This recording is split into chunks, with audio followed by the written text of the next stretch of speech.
All right, so what we're going to be doing is we're going to prepare Form 941, which is our employer's quarterly federal tax return. That's what employers have to go through and fill in order for them to report to the government all of the payroll that's been calculated. So the first thing that I always like to point out is up on top here, our question assets. We have for the month of January, we have their total earnings. We have their federal income tax. You have, notice it says employee Social Security tax and employee Medicare. Don't forget we have 4 taxes that an employer pays. We have Social Security, Medicare, federal unemployment, and state unemployment. Remember, whatever the employees pay for Social Security and Medicare, that's a matching tax. The employer also has to pay it, and that usually gets tricky when we complete this form. So they have it for each month. Our directions tell us that we're going to prepare Form 941 for concept design for the first quarter of the current year. The company address is listed there, and then the employer identification number is listed there. So we're going to go ahead and fill in the employer identification number. 70 is going to go in the first box, and then we'll fill in 8418625 in the second box. The name is going to be concept design.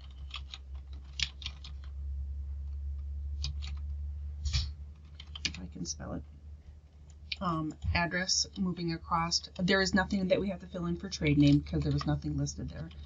So the address number is 12043. Street address is Washington, if I can spell it,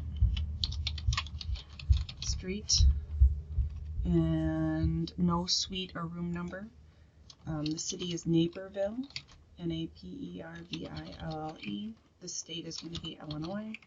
And the zip code will be 60540, and then the 4-digit code is going to be 4158. Now we have to go through and choose which quarter we're reporting for. So we can see on our question assets up on top, we have payroll information for January, February, and March. So we're going to be reporting on quarter 1. So we're just going to put a check mark right there for quarter 1 to say how we're representing. So that's our heading information, just general concept stuff. Now we're going to go through and fill in the questions for the quarter. I'm actually going to unpin the question assets, and I'm going to move them over here on the right so that way they kind of stay there when we're moving. So it does tell us the number of employees who receive wages, tips, and other compensations that was given to us in the directions. It does say that there are 8 employees, so I'm going to go ahead and fill in an 8 there. Now what they want to know is our total wages, tips, and other compensations for the whole quarter. So on my calculator here, I'm going to put in 11,640 plus 11,900 plus 12,100. And I added it up once, and I always make sure with payroll, I'm going to fill in my number, which was 35,640, and I'm going to go through and do it again, because the only way I'm going to confirm that is by doing the math more than once, because it's easy to make that mistake. And I got 35,640. Did you get the same thing, Paige? Or are you just watching? I'm just watching. Okay, fair enough. So again, I just added up my earnings. So the income tax withheld from wages, tips, and other compensation, and that's going to be our federal income tax. So they want to know for the whole quarter. So I have to go through and add those numbers up. So I'm going to have 698 plus 718 plus 728, and I got 2,144, and again I'm going to do it again. I find it takes me a lot less work to add it up twice to confirm my numbers instead of adding it up once and then later on figuring it out what I did wrong. So we have our total earnings, and then we have our total taxes. So when we go through and look at question number 4, it says if no wages and tips or another compensation subject to Medicare tax. Okay, so we don't have anything that we have wages and tips. So we have to go through, we have taxable Social Security wages, taxable Social Security tips, and taxable Medicare wages and tips.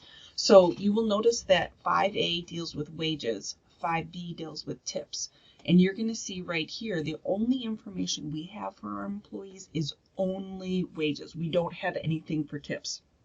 If we have a business where we have our employees that earn tips, then you would have to go through and calculate it.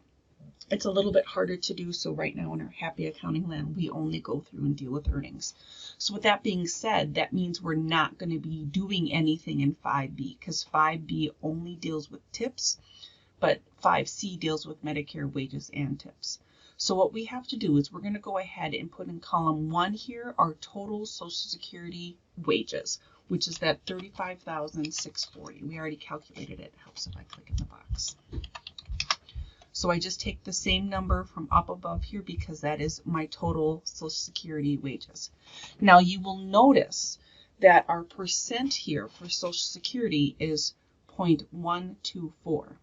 Now that probably isn't a percent that you remember, is it, Paige? Not really. No, because when we went through and did Social Security before, it was 5.4%. Yeah. And if we add 5.4 and 5.4, that's going to give us our 12.4. So that is why we go through and do that. Is it 5.4 or 6.4? It must be 6.2. 6.2. I can do math. Yeah, it's 6.2. 6.2. Yeah.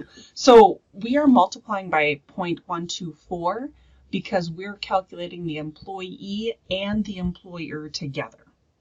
So that's why this percentage is different. So I'm going to take that 35,640 and I'm going to multiply it by 0.124. And that's going to give me $4,419.36. And again, I'm just double checking my math. I got the same number twice. Now we don't have any tips, so we're skipping 5B. 5C is Medicare wages and tips. So our total wages is going to be $35,640. Same number from our Social Security. And then you will notice our percentage here is also different. So we're going to take $35,640. We're going to multiply it by 0.029. And that is going to be our employee and our employer percentage for our Medicare. And again, just do my numbers twice, and I still got $1,033.56.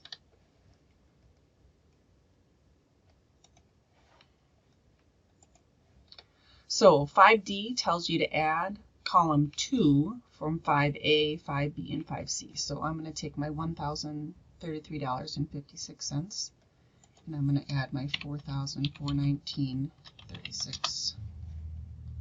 And that's going to give me $5,452.92.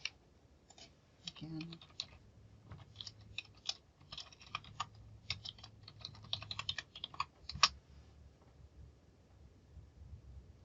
Got the same number twice, so that makes me happy.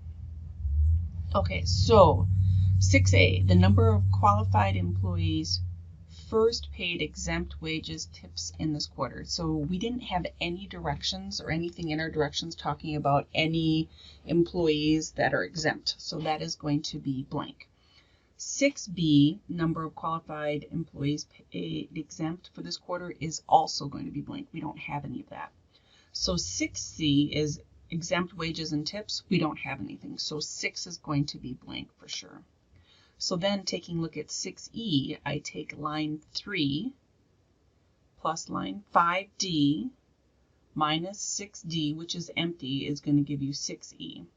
So I'm going to take my 2,144 plus 5,452.92.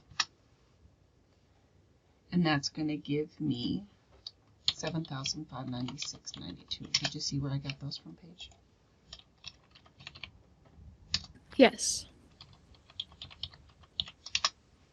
Just double checking my math. I do that a lot on payroll because there's not really another way to double check if you've done anything wrong.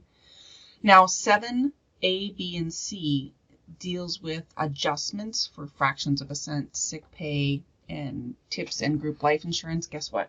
We don't have to do anything with that one. So 7A, B, and C are going to be left blank. But 8 there says total taxes after adjustments. So combined 6E through 7C. So we're going to go ahead and put in there $7,596.92. Making sure I'm not transposing my numbers there. Number 9, advanced earned income credit paid to employees. We didn't have anything in our directions. We're not going to have to worry about it in this chapter, so we do not have any advanced earned income credit, so we will leave line 9 blank. Line 10, take 8 minus 9, give you 10, so well, I guess that's going to be $7,596.92. So we'll take a look at number 11, total deposits including prior quarter overpayments. So when we take a look at here, we have all of the information. It doesn't say any overpayments or information in the directions up there. So number 11 is going to be we have deposited, we paid in monthly $7,596.92.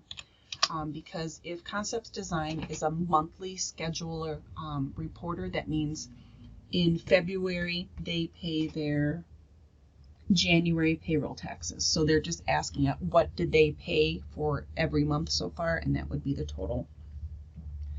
12A deals with COBRA insurance. We don't have anything that we need to worry about for COBRA insurance, so we're going to be leaving 12A, B, and C blank. We do not have any exempt wages and tips to qualified employees for 12E. So we're going to add lines 11, 12A, and 12E in line 13, and that's going to give us our magical $7,596.92. So that's going to be the total amount that was paid. If we had a difference between what we pay and what we owed, that would be a balance due or an overpayment. But in our happy accounting land, everything matches. So basically, what we know for the first quarter, our business, Concept Design, had to pay into the government because we had employees $7,596.92, whether or not that covers employee or employee and employer. Now, what we have to do is we have to prove right here that this number is correct, because we could just plug in numbers here. So the federal government always goes through and has you complete what you actually had for each month to compare up to what you actually had listed above. So question number 16 here says, give us the state abbreviation. So we're going to go ahead and type in IL because the Concept Design is in Illinois. So it says if line 10 on this return is less than $2,500, or line 10 on the return from the preceding quarter was less than $2,500, says go to part 3. Well, ours is more than $2,500, so we have to go through and do this part. We are set as a monthly scheduled depositor for the entire quarter, so I'm going to put a check mark here, and I have to enter in our monthly tax liability. So to do that, I have to use my calculator, and I'm going to add up for the month of January my total tax. But I need you to remember we have federal income tax, we have employee Social Security, and employer Social Security, employee Medicare, and employer Medicare. So when I go to add it up, we have $698 plus $721.68 plus $721.68. I add it twice because one's employee and one's employer. Same thing for Medicare, $168.78 plus $168.78. And that gives me my total tax liability for the first month in the quarter, which would be January, 2478.92. And again, I'm going to add that up again.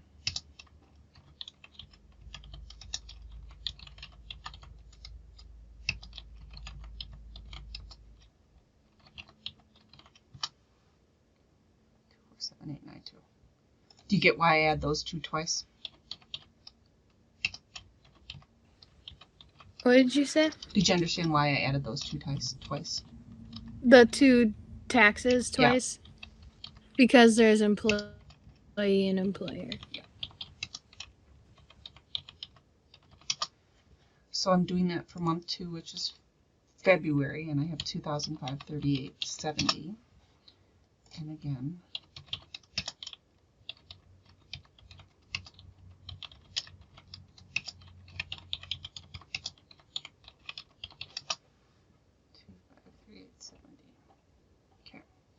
Do the same thing for month 3. I'm going to take my 728 federal income tax plus my Social Security employer, Social Security employee, Medicare employee, Medicare employer.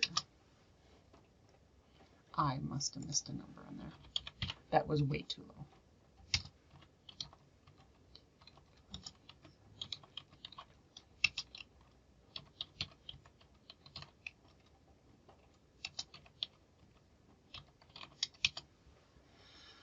That seems more in line. Double check my math.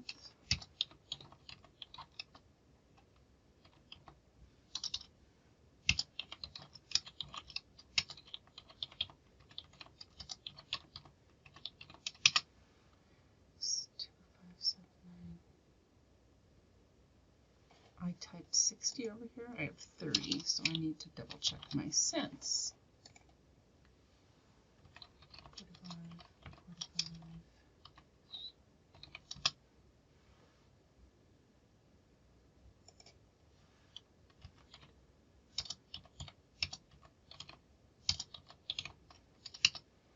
45. $30. I'm getting some fat finger issues. Okay, so now I have each month listed here. Now I go through and add up each month.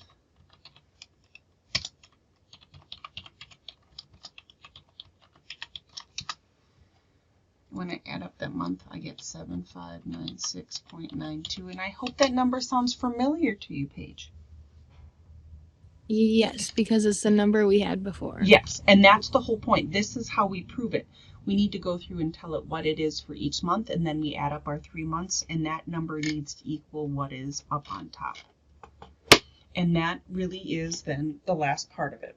So oftentimes students, when they look at this first part, they're like, oh, I don't know what adjustments for sick pay is or any of that. Most of the time we're going to be leaving a lot of that blank, and we're just going to be dealing with just our Social Security wages and Medicare wages, and then just going across from there.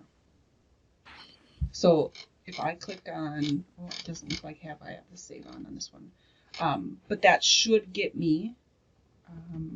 Do we have to check one for like the apply to next return or send a refund? Do we have to check one of those? Nope, because we didn't have an overpayment. So okay. If we had an overpayment, we would need to mark here. And we don't have a balance due. Basically, what we're saying is what we paid in the 3 months was at $7,596.92. So it matches up exactly.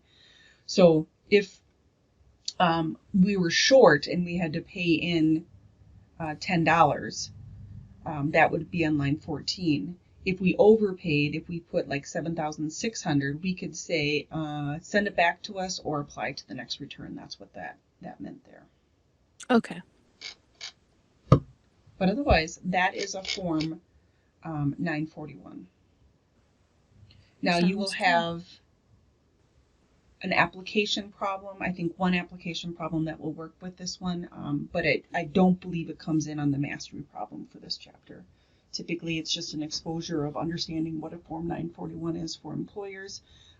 Having employees is a lot of work for businesses because of all of the work for tracking their payroll. Just many times businesses will have 1 or 2 people that their main job is just to deal with payroll because it's such a lot of paperwork because you have to keep track of so many details. And if they don't do it in-house, they will oftentimes hire an accounting firm, and that accounting firm's job is going to be to go through and do payroll for them because there is such a lot of work to be done within there. So at the school district, we actually have one person that their job, full-time job, is just doing payroll. Do you know for your dad, do they have people in-house or do they do it, they contract out? I know they have an accountant that comes in, I think every week, could be every month, but okay. I think it's every week or so. And yeah, I think that's it. Okay. You'll have to ask about, say, hey, I was talking with my accounting teacher. Who does payroll for the business? Because I'd be interested to know if they have somebody or if they just contract out on it. Because I know they have an accountant I think it's from, what's the one that starts with a K? Is it like, KPMG is a big accounting firm, but I don't think um, that's the one. They don't have an is there office in the area. is there one called Kerber? Kerber Rose, Or yeah, or is that a law firm? maybe. I don't know. I think it starts with a K. I'm not sure, but I know they have an accountant that comes in. Okay. Now I'm gonna look up. Did you see my article I posted today? Yeah, I thought that was pretty interesting. Yes. Kerber Rose, certified public accountants. So I think you're right. They have an office in Green Bay. Sometimes I get confused because sometimes accounting firms and law offices will sound very, very Yeah. similar names.